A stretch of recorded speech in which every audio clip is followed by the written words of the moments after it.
And we are live. Good morning, private practice success community. Good to hear. Who else? You are on my page after all. But if this is maybe your first time watching one of my live streams, who am I? I'm a clinical psychologist by trade, and these days my day job, of course, is being a private practice success business coach and mentor to other allied health professionals, and I absolutely love doing that. So whilst we wait for hopefully some of you to hop on live and join me, what I might do is actually share this live stream. And look who's first to join us. It is my mum on Facebook. Yay, mum, for supporting me on iLucky. And we are actually driving in the car right now. My husband and I, there he is. He's my driver. Let me just share this into the group. I can multitask, but I can't do like 3 things at once. I could do 2 things. Be on a live stream and share it in my Facebook group. But I'm not going to talk as well. Okay, it's done. Yes, we are actually on our way home right now after having spent 2 nights at the Emporium Hotel here in Brisbane. My parents are visiting us from South Africa, and they offered to watch our kiddos because it was our 20-year wedding anniversary on Wednesday. So we're all nice and rested, going back home into all the fun and games. And I'm thinking my parents will probably need like at least how long? At least a week of recovery of watching our 3 kids, of which the one is probably not much effort. Cassidy, she's easy, but the 2 boys, that's a completely different story. Hey Michelle, welcome. Good to have you on here. How are things on the Gold Coast?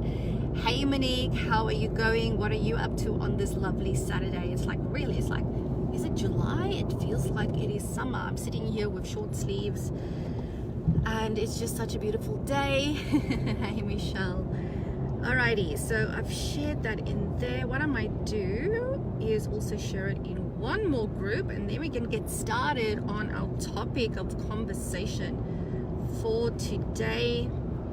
Where is that live stream now? All right, let's see. Yes, because you've got a captive audience in me, because I'm in the car driving, and my husband had one of 2 choices: listening to me or listening to music. I said, you're gonna have to listen to me. I'm sorry. There it is. I found it. Let's share it in one more group. Let's share it in the masterclass graduate groups, because I'm I know that this topic is also of significant importance to them. So, hey Patricia, how are you going? How are things in Melbourne? So the topic for today's live stream is, I asked the question, are you struggling to find team members? Now, of course, when you are in private practice, there's 2 teams that you have. They're really one team, but if we want to be really logical about it, you're going to have your admin team, right, which is like your front desk people, your reception, your accounts, bookkeeping, that type of stuff. And then you're going to have your clinical team, which are the guys that are registered and doing the actual client work, doing the billable work at the practice. And you know, in my role as a private practice success business coach and mentor, I of course have the opportunity of speaking to practice owners from across Australia and from a wide range of allied health disciplines. Patricia says cool and rainy, not like Brisbane then. And the number one challenge that people have at the moment and are reporting at the moment is really struggling to find clinical team members. And when I say struggling to find them, I'm talking about actually getting good application numbers. And then let's say from that pool of people applying, actually getting a good number of people to actually invite in to shortlist, invite in for an interview, so that you can have a choice of who you want to appoint, right? And because that's not happening, another trend that I'm witnessing is that practice owners are just offering, people roles left, right, and center because they are so desperate to find team members. Now, the one thing I can guarantee you is that is going to come back to haunt you, and haunt you big time. Okay, it's going to haunt you big time, and I'll tell you why. Because it's not good. First and foremost, it starts that whole relationship off with a power imbalance. And I'm not saying that as a practice owner that you're more powerful than the person working for you, but you're still the boss, right? And people need to know that, and they need to know and appreciate a role that you are giving them. So I have a very, very important rule when I'm doing recruitment and when I train people at my masterclass, in terms of, I tell them, never, never, ever offer somebody a role at the interview. Even though you are like bursting at the seams, do not offer them at the interview. Wait at least 24 hours. Give yourself some opportunity just to sit back and reflect. Because otherwise you come across as desperate. Nobody likes desperate. Yes, that person's going to feel really appreciated and wanted.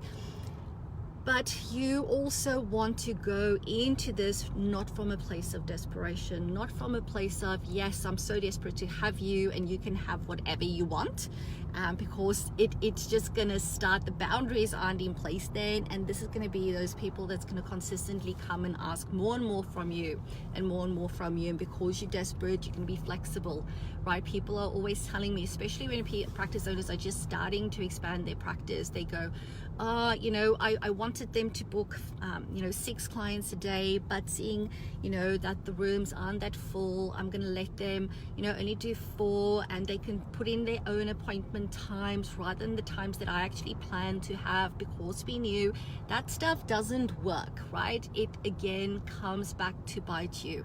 You need to start as you plan to continue, because change is really hard for people in general.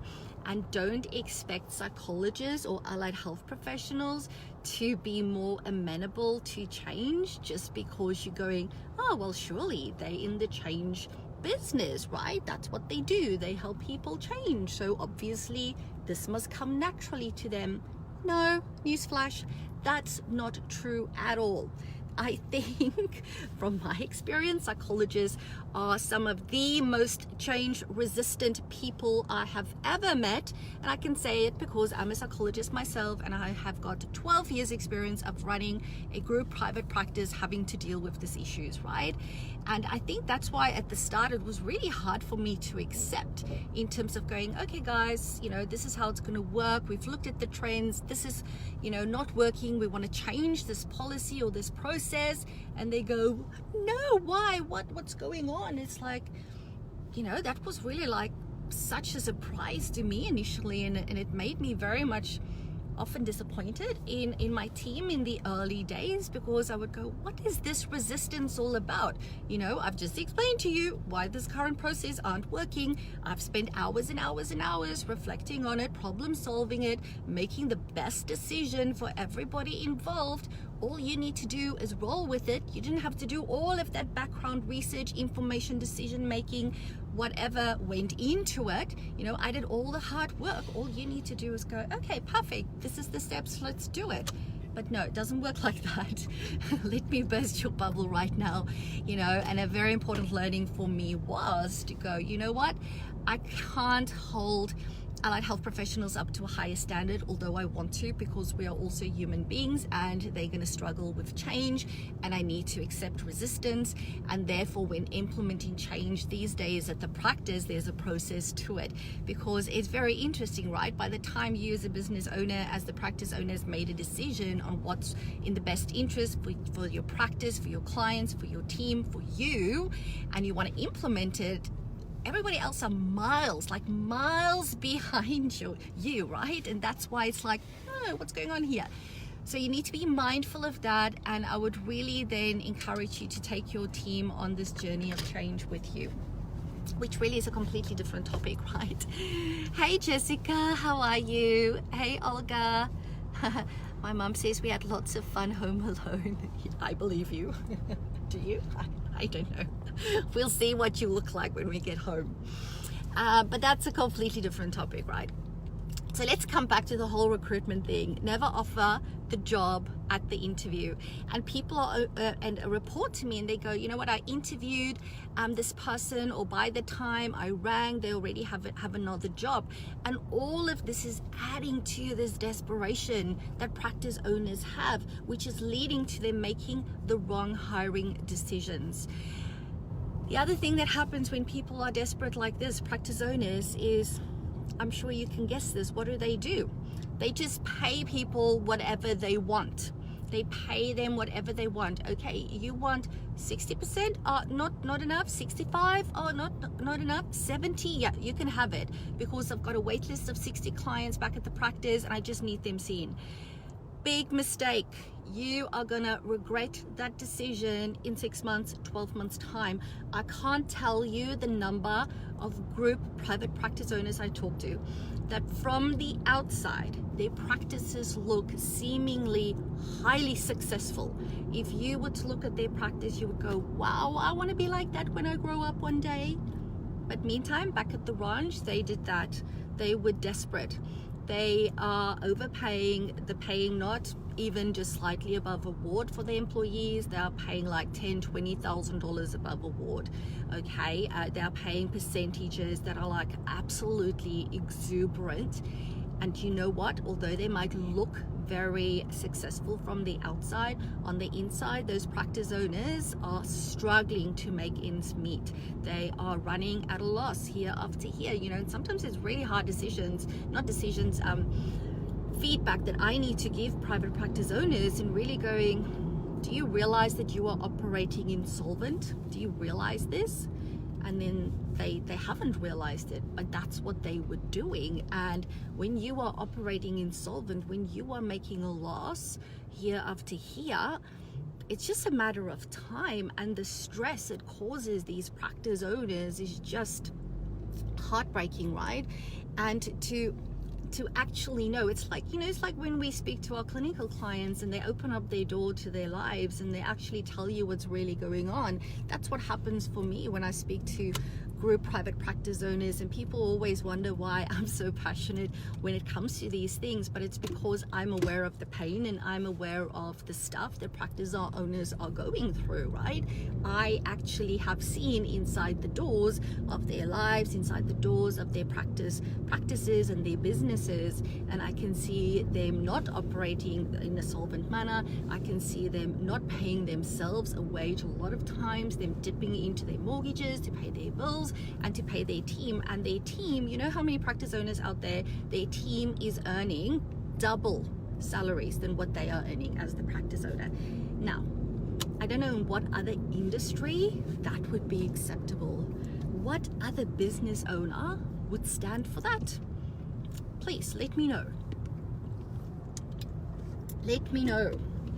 But it's because we are in this highly confidential industry, and because we are proud people, practice owners don't say that stuff. Yes, they tell it to me in confidence, and of course, you know, I'm speaking in general here. I'm not saying who they are, but there are many. They are plentiful, and they are right around the country, right? And the majority of them are psychology practices that I'm talking about right now. The fact is, they don't tell people what's going on, so people do not know what really is the situation. So they have this perception of, oh, you're the practice owner, so you must be lining your pockets, right? And it's not true. And then very often I'm the lonely voice in Facebook groups and on Facebook and on LinkedIn and those things, telling practice owners, you are crazy if you pay those amounts. And then everybody is thinking that I am very ruthless and cutthroat and all of that type of stuff. But when the fact of the matter is, there's a reason for this. And we are the only industry that that thinks that it's okay for the business owner not to earn any money. Like, that's just crazy, right? Especially when that business owner is often still they doing 3 and 4 days worth of clinical work, and they can't even pay themselves because they're too busy paying admin, rent, overhead, insurance, all that other type of stuff. Hey Robin, how are you? Hey Patricia, yes. Let me just check through the comments. So I guess that's just a bit of background in terms of, you know, why I'm always so passionate about not coming across desperate, because that's one of the biggest mistakes you can make when you are hiring people.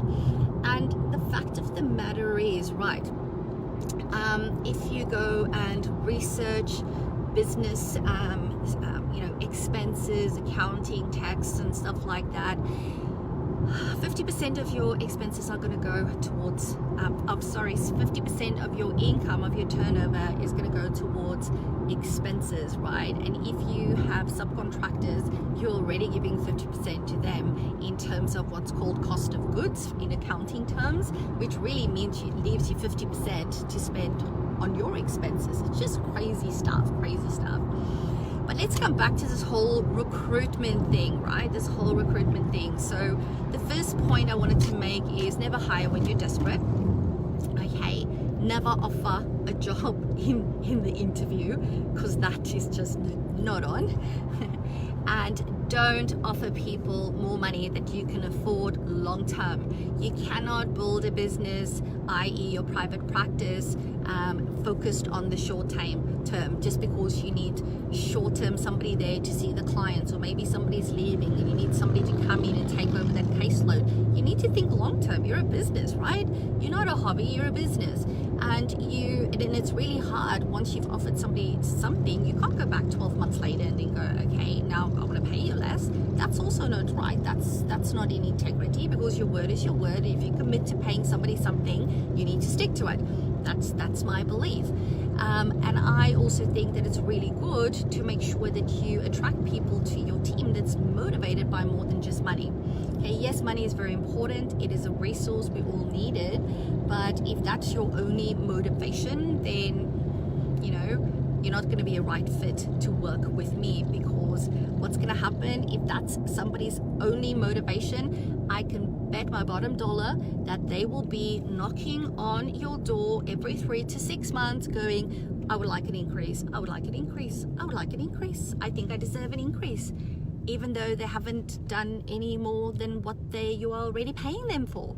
That's the other crazy thing that I sometimes hear psychologists do. It's like, oh, I want an increase just because.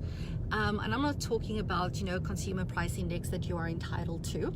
I'm talking about wanting significant salary increases just for doing the exact same job that you've done for the last 6 months. How crazy is that? Hey Melissa, how are you? How's things in Melbourne? So those are a lot of important things to consider, which I know is hard when you are desperate and when there's not a lot of people applying for jobs, right?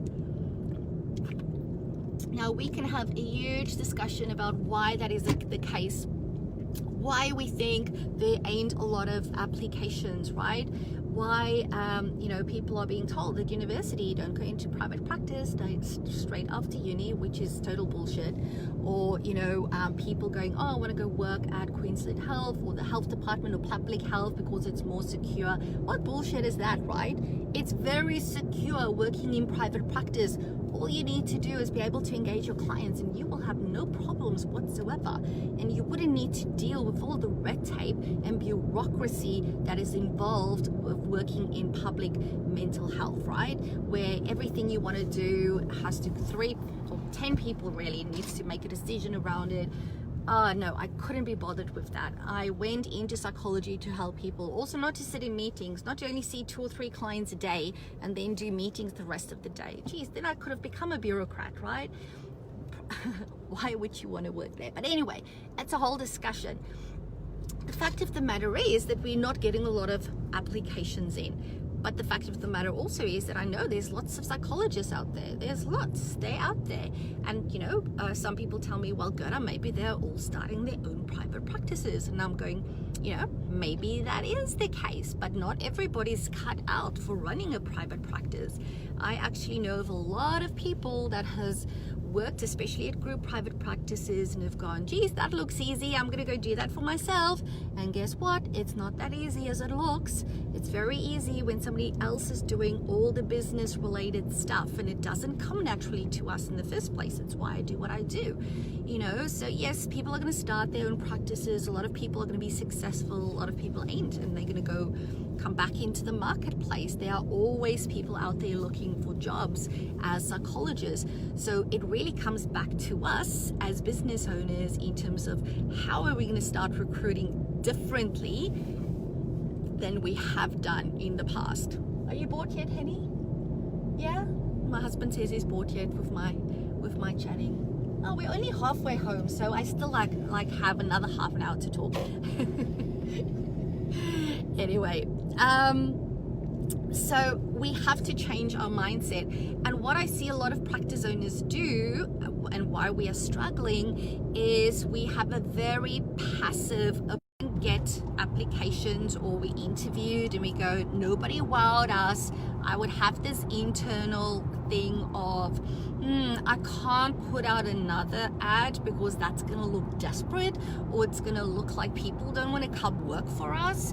It's going to look like there must be something wrong with us because we have yet another ad out on Seek. Where I just had to shift away from that and go, well, that's just nonsense, right? Yes, what I'm trying to do is getting into people's heads. And yes, people might think that, but I need to step into knowing what is the truth. And that the truth is that I'm not going to hire just somebody that will do. Okay, I want somebody that wows us. That's what they need to do if they want to become part of my group private practice, the psych professionals. Just good enough won't do. And therefore I need to be putting my pride in my pocket and put out another ad on Seek, okay? Because I'm playing the long game here. I'm not playing the short game. I'm not going to be desperate. Doesn't matter how desperate I am. I'm not going to act desperate, okay? That's a big difference. You might feel desperate, you might be desperate, but you will not act on that desperation, because that is what comes back to bite you. So I really had to shift into that mindset of that we are always recruiting, and if I need to put out six Seek out ads 6 months in a row, then that is what I will do. And just between me and you, I'm a bit offended that I do not have, that Seek has not called me up and offered me shares in Seek. Very, very offended, because I've spent so much money on Seek ads in the last 10 or so years. It's just crazy. However, I still find Seek to be the best option between Seek, Indeed, and Psych Exchange at this point in time in terms of effectiveness for us to find people for our practice. So very important, step into a mindset of I'm always recruiting, which also means that you really, if you are in the market for new team members, okay, you need to ask yourself on a daily basis, so what have I done today to find team? What have I done today to become a destination employer, so to speak? And when I say employer, that is whether you employ people or you are a practice that has subcontractors. How do you become a place that other people seek out? How do you move away from a hunting approach, like seeking people, to also attracting people, right? So there's a lot of things to keep in mind. So it's the mindset of I'm always open for business in terms of recruitment.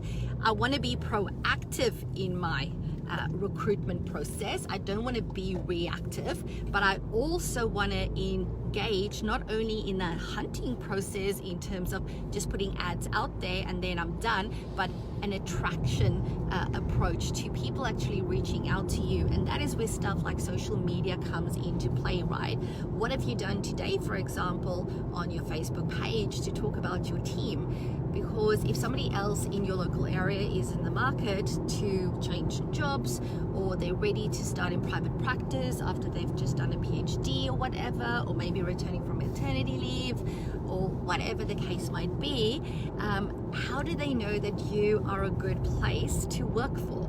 Okay, you need to tell them what makes your practice awesome. What does your team love about being there at your practice? What is great about your clients? What is great about your location?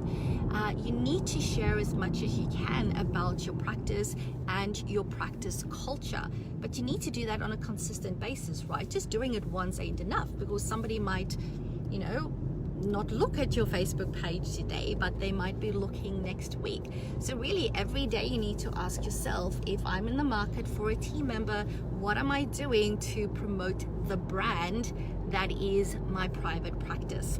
Because your practice is a brand, and unless you tell people about it, they won't know. Robin says, I could give you a case study in hiring in desperation. It's a sad story.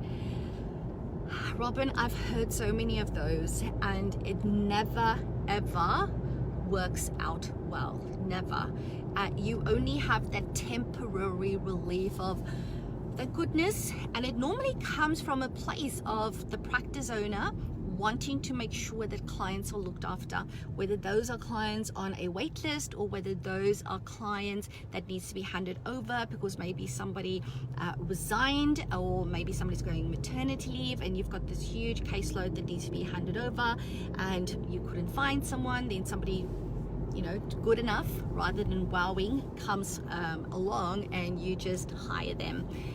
So I know it comes from a good place, but it never works. It never works. It's just temporary relief, and it causes so much just emotional energy and drain down the track, and that happens across disciplines.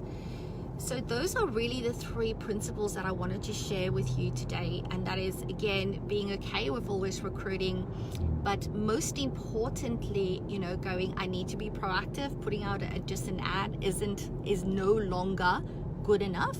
It won't cut it. Maybe sometimes it will, just because you're lucky and you had good timing, and it's when all the unis, their students are getting their finishing off, graduating, or when APRA has done a lot of approvals of registrations and everybody is all of a sudden in the market to look for a job. It might be timing, but that probably happens a couple of times a year. So you have to start engaging in attraction marketing, where people start reaching out to your practice, but that means that you need to build the brand that is your practice, and build it not only for clients but also for potential employees and potential subcontractors that you want to engage at your practice. All right. Now, does anybody that is here live with me have any questions? Because I'm more than happy to answer that for you. Also, if you do want a more structured roadmap, if I can call it that, towards how and so, and those questions brings out that attitude, right? And then it becomes intuition based on what it is that they've answered on those questions. When you walk out, you will know whether it's wow or not.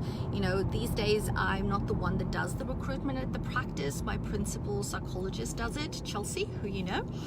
And sometimes when Chels has interviewed, she would ring me up and she'll go, I've interviewed people. There were actually 2 or 3 that were really good, and I just wanted to talk it through to you, to Gerda. And my one question to her is not, what type of masters do they have, or how many years experience do they have, or anything like that. My only question to her is, Chelsea, did this person wow you, yes or no? And if she goes, then I go, that's no. Because if somebody wowed you, you will know. You will know straight up. You will go, hell yes, they wowed me. And that's how you know. Emma says, what if someone only wants to work 1 day a week in your practice? That's a no for me, Emma. We require a minimum 2-day commitment for people to work at the practice.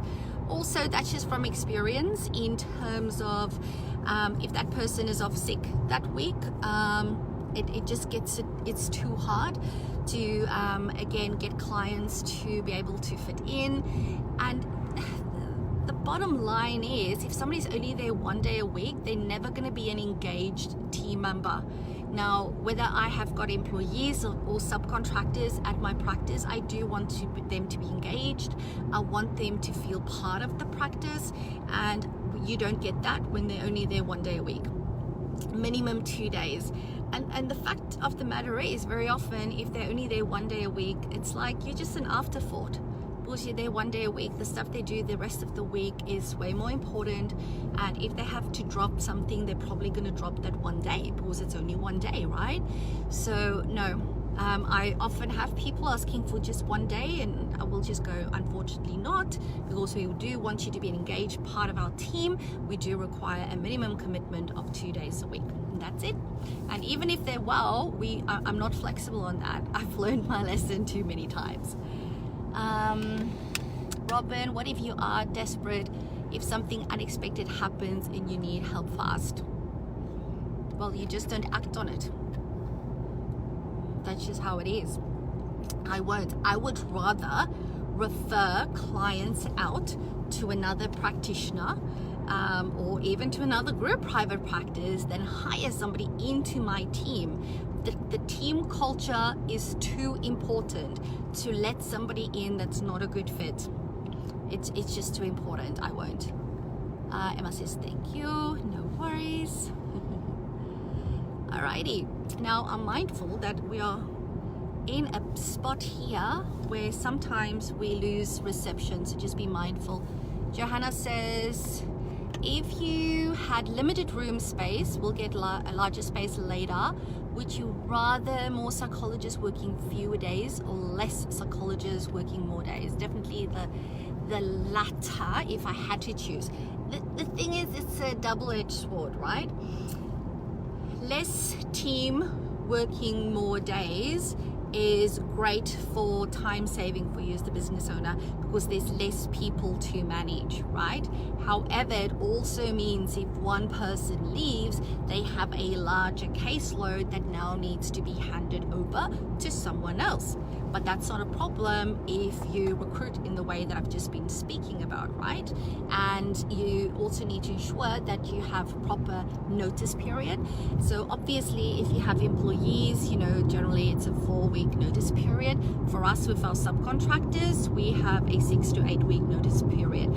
8 weeks says in the contract, but it can be negotiated down to 6 if both parties agree, i.e. we have somebody to take those clients over.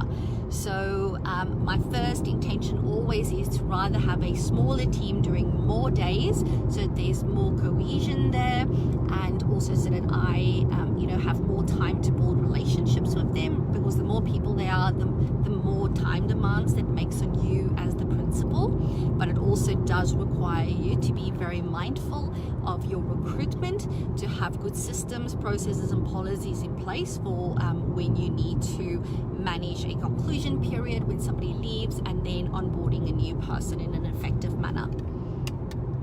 Johanna says, if you had... I've answered that one. Hope that makes sense. Alrighty. Cool. Alright, so if there's no more questions, I'm going to leave it at that. We are probably less than 10 minutes from home.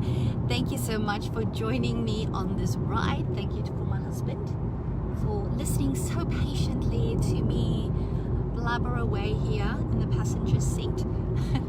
Jenna says, thank you so much. That's really helpful. Perfect.